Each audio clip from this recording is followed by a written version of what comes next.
Many mother-in-law problems arise from the mother-in-law being too harsh on her daughter-in-law. But there are also cases where the mother-in-law is nice, and it's the daughter-in-law who is tough. My name is Emily. Lately, I've been worried about my skin getting dry and have been lost in choosing skincare products, just a regular housewife in her 40s. My husband, Mike, and I just celebrated our 15th anniversary, and while we have our small misunderstandings, we've maintained a peaceful relationship without major conflicts. Our daughter, Lily, just started middle school this spring and is enthusiastic about extracurricular activities. She's in her rebellious phase, using rough language and often retreating to her room, but I know she's a kind-hearted and considerate kid at heart. So my husband and I quietly keep an eye on her. Our son, Alex, is a 9-year-old who loves video games. He used to get sick often until kindergarten, but now he goes to school in short sleeves even in winter. In such a typical family, I've been living quite happily. However, since the kids need less attention now, I increased my part-time work hours, which unexpectedly took a toll on my energy, leading to me often resorting to quick and easy meals, which is a bit of a concern. That's about all I have to worry about. My parents live far away, but my husband's parents are just a 20-minute drive away.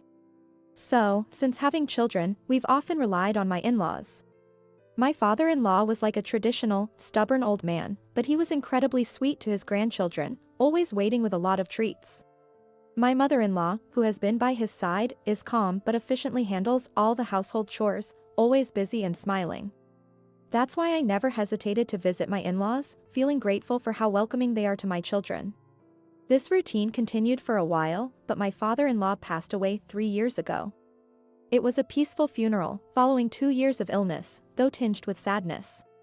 Still, my mother-in-law and husband were quite down, so I did my best to support them.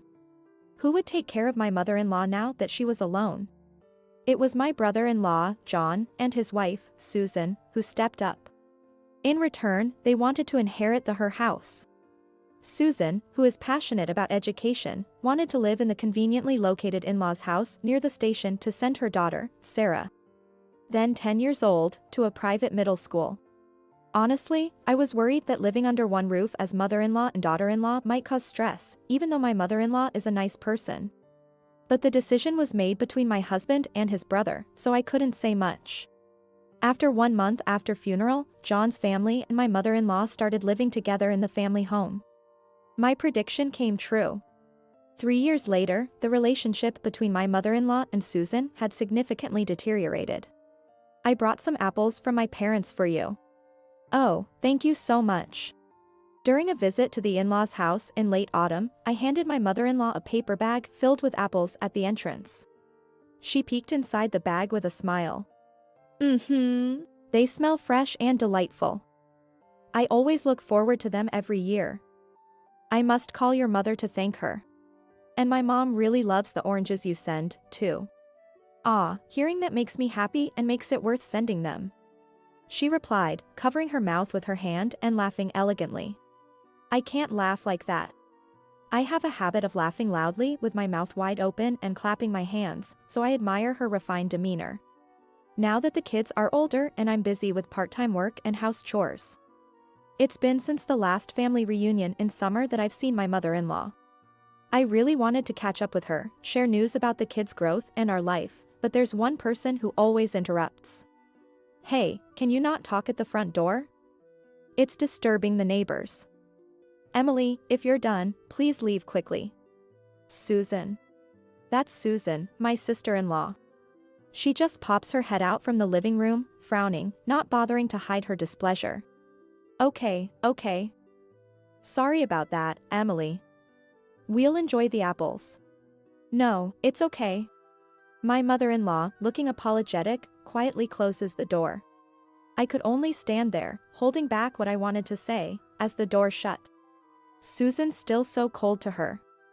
It's heartbreaking to watch. It is.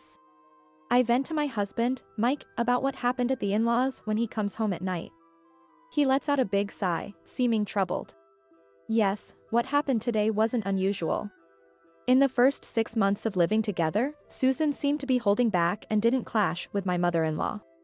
But last year, when Susan's daughter, Sarah, started getting serious about her exams, Susan began to be harsher with my mother-in-law. I've even seen Sarah, stressed out, taking her frustrations out on her grandmother. While all this happens, my brother-in-law, John, pretends not to see it and keeps himself busy with overtime and working weekends.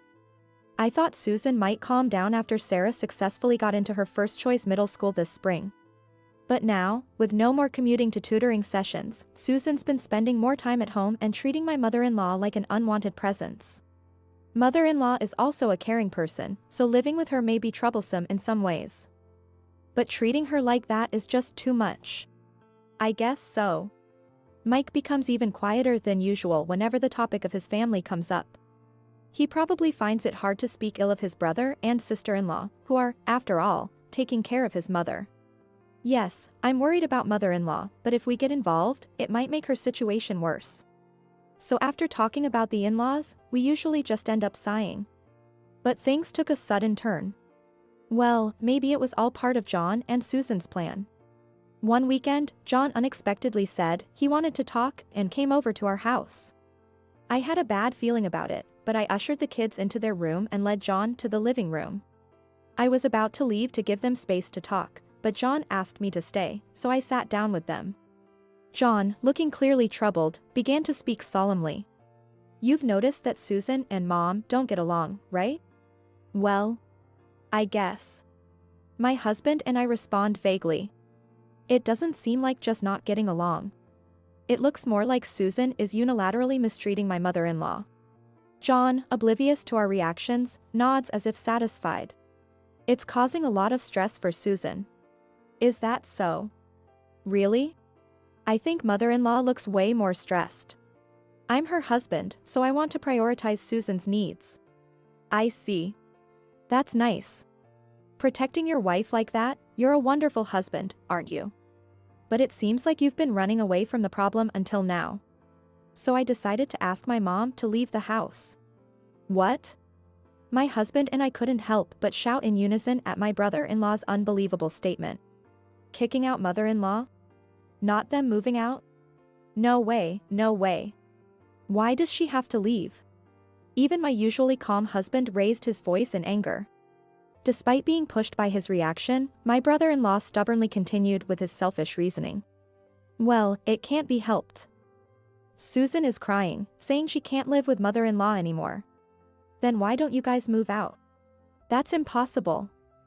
Do you know how much it costs for our daughter's private school tuition? Private schools are really expensive. It's obvious that private schools are costly.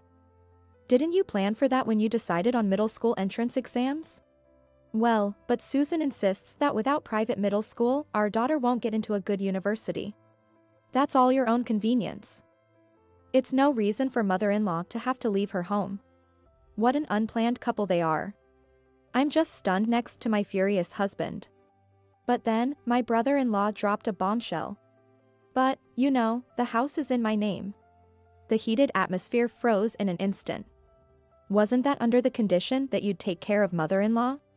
My husband asked, his voice shaking with tension. As if he had played his trump card and was safe now, my brother-in-law answered with a half-smile. "It was, but you know, situations change. Ideals and reality are different. Why are you treating this like it's none of your business?" "Can't help it. Susan likes the house and doesn't want to leave. We need the money for our daughter's university, after all." So he did have a plan. From the beginning, he intended to kick out mother-in-law if things didn't go well. In fact, I feel like Susan had been plotting this from the start. "You're the worst." I threw my words at him, filled with all the disdain I could muster. With a strangely twisted smile and cold eyes, he looked down on me. "Mike and Emily, if you tried living with her, you'd understand. But I wouldn't recommend it. Don't try to push her onto us. Though, I'd appreciate it if you could help with finding an apartment and the move." After that devilish brother-in-law left, our house felt like a wake. The kids, sensing something was wrong, unusually offered to help wash the dishes and even shared their chocolate, trying to comfort us in their own way. Feeling both grateful and guilty for their kindness, I continued to ponder about mother-in-law's future. 3 days later, for the first time in our life together, Mike bowed his head to me. I already knew why. We've been a couple for so many years, after all. Emily. I know it's a lot to ask, but... Yes. I want to take my mom into our home. Okay. John and Susan may be terrible, but we don't know their situation. Maybe mom had some faults too. But I can't abandon her after being thrown out like this. I'll do anything. So? I heard you. Eh? As he looked up, I showed him a sly smile. You'll do anything, right? Yes. For a lifetime? Lifetime. My husband hesitated, his eyes wandering. That he didn't hastily agree shows his sincere character. Mike, making promises you can't keep is just like what your brother did. You're right, sorry.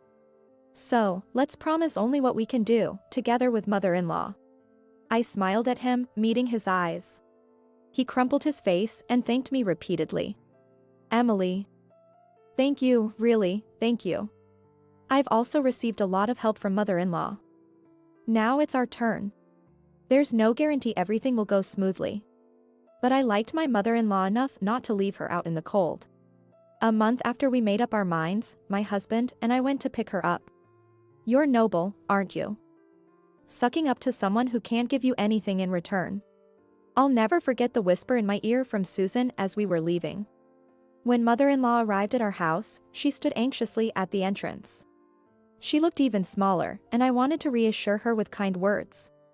But what we needed for a long and peaceful life together wasn't just kindness for the moment. Please take your time unpacking. Let's have some tea in the living room. Then, we'll have a family meeting. A family meeting. We're going to set family rules. So we can live as a family. Yes, I decided to establish family rules when welcoming my mother-in-law. It wouldn't be just me making the decisions. We'd discuss and agree as a family. Of course, if all we do is make demands, we will fall apart, so just the things we can't compromise on. Everyone seemed hesitant at first, but they were surprisingly willing, perhaps because they realized their wishes could be fulfilled. No entering each other's rooms without permission. My daughter's request, no entering each other's rooms without permission, was approved on the condition that she clean her own room. Don't eat food with someone else's name on it. My request led to a wry smile from my husband, who had a history of eating my pudding without permission. 10 hours of gaming per day. My son's wishful proposal was immediately rejected with a, "When will you sleep?" Finally, I turned to mother-in-law. I'll prepare it, so I'd like everyone to gather at the table for breakfast on weekends. Her humble request was unanimously approved. After establishing a few more rules, our life with mother-in-law began. Still, my heart was full of anxiety. But soon, I realized my worries were unnecessary. It seemed mother-in-law and our home were a good match. Because she was like a magician. When I returned from my part-time job, the house was cleaned, and the laundry was neatly folded. Just helping with the dinner preparations she had prepped during the day resulted in a quick and delicious meal. The planters and pots that were overgrown with mysterious plants were now blooming with round flowers of gomphrena. Her work was so elegant and vibrant. Can you use magic? To my silly question, she charmingly smiled, putting her finger to her lips and whispered, "It's a secret." Even the relationships I was most worried about were not a problem. In fact, we became calmer than before. Apparently, listening to the children's opinions when setting the rules was a good move. My teenage daughter, who was difficult to handle, shared her grievances, and my carefree son learned the importance of following rules. Though we only had meetings every 3 months, we held emergency meetings whenever there was unbearable dissatisfaction. Discussing thoroughly as a family. It was a relief when mother-in-law gently stepped in when my husband and I went a bit too far with our words. Thanks to her, our home became a place where we could better understand each other, more so than before she arrived. Additionally, mother-in-law's decision of having breakfast together on weekends proved to be very effective. She prepared wonderful breakfasts with baking bread. Even the kids, who usually struggled to get up on weekends, started waking up for the rules and the delicious food. Gradually, our daughter began to join in baking bread, and our son started early morning runs with my husband. Eventually, we even began gathering for breakfast on weekdays, which naturally increased our conversations with the kids. There were other changes too, but in any case, living with mother-in-law turned out to be a positive thing for us. Of course, we still care about each other and there are times when we are confused by the difference in values. But I was relaxed enough to think that we should take time to understand each other. I thought that with mother-in-laws moving in with us, both families had found peace. But it seems things aren't going well at my brother-in-law's family. At first, they enjoyed the freedom without mother-in-law, and my brother-in-law started coming straight home from work, not caught between his wife and mother. However, about 3 months later, things started to look grim. First, the daughter's school and commuting fees became a heavier financial burden than expected. Susan, who hadn't worked for 13 years since giving birth, apparently struggled after starting a part-time job. Their sizable house with a large yard required a lot of time and effort for maintenance. Overwhelmed with her part-time job, Susan couldn't manage the housework, and both inside and outside of the house became neglected. At the same time, their daughter Sarah seemed to be going through a rough time. Apparently, she never wanted to go to a private middle school in the first place. Convinced by Susan, she reluctantly took the entrance exams. Still, the fact that she passed shows she really is a smart kid. But it must have been quite tough for her, traveling an hour each way to a school where she knew no one, and being forced to study relentlessly. And when her grades dropped or she skipped studying, her mother, who only scolded her, and her father, who just followed her mother's lead, made her realize the kindness of her grandmother, who always cared for her well-being and made her late-night snacks. It's a pity she didn't realize it sooner, but she's just a child. Now, Sarah resents her parents for driving her grandmother away and treats them harshly.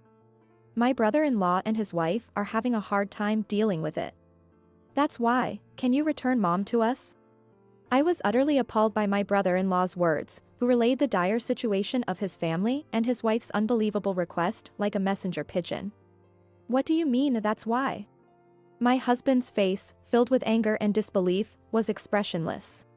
I probably had the same look on my face. We're in trouble. Without mom, Susan can't continue her part-time job, and we can't pay her tuition. You took the house from mom for that reason. You can do the housework instead. I'm too busy for that. Really? You're so busy working but still struggling to pay the rent? How low is your salary, John? Well, that is. Indeed, he always seems to be talking about money despite claiming to work so hard.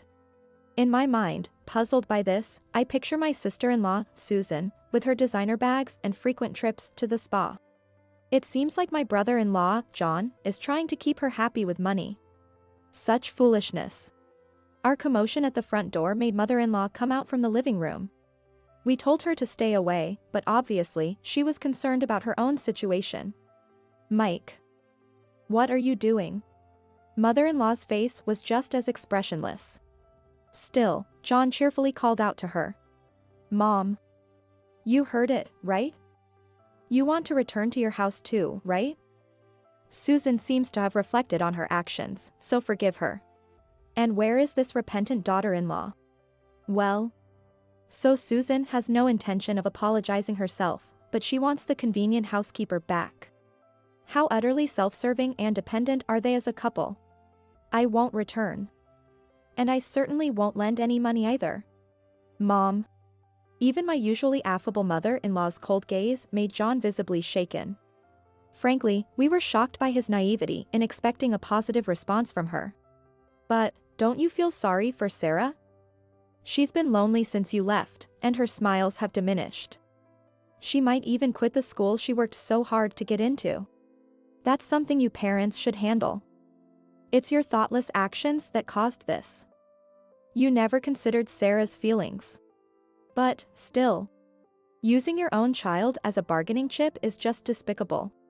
Ugh. John finally seemed to realize the unassailable truth in her words. It wasn't that they abandoned my mother-in-law. It was that she had abandoned them. Go home. Neither Sarah nor I are convenient tools for your use. John, rejected firmly by his usually kind mother, left with a soulless expression on his face. As we returned to the living room, praising my mother-in-law's decision, our 3 children looked up at us anxiously. Lily, Alex, and John's daughter, Sarah. Grandma, I'm sorry. It's because of my parents. Sarah looked like she was about to cry, and it was heartbreaking. Holding Sarah's hand affectionately, my mother-in-law smiled. It's not your fault, Sarah. And you did apologize to me properly, remember? Now, let's continue with our work. The girls resumed processing the green plums, comforting Sarah with gentle pats on her back. A few months ago, Sarah had made the effort to come to our house, taking multiple trains, and apologized to my mother-in-law. Trembling but firm in her own words, she bravely owned up to her mistakes. She was far more mature than her parents. Of course, my mother-in-law accepted her apology, and Sarah began to visit our home occasionally, helping out. So, Sarah wasn't going to be used as a pawn in her parents' dirty dealings. Feeling a sense of vindication inside, I realized I still had a long way to go before I could be as gracious as my mother-in-law. 10 years later. My daughter is now a working professional, and my son is enjoying life as a college student.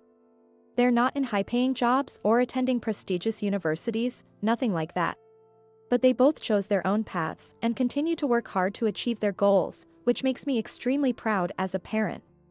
John's daughter, Sarah, continued in high school through internal progression, but against her parents' strong opposition. She chose to attend a vocational school. It seems she realized what she really wanted to do while spending time with her grandmother. She supplemented her tuition with part-time work and scholarships, and after graduating, she got a job in a company far enough away to require flying to get there. Despite not having to pay for Sarah's education after high school, John and Susan's finances seemed to be in dire straits. Apparently, Sarah not growing up as they wished caused Susan considerable stress.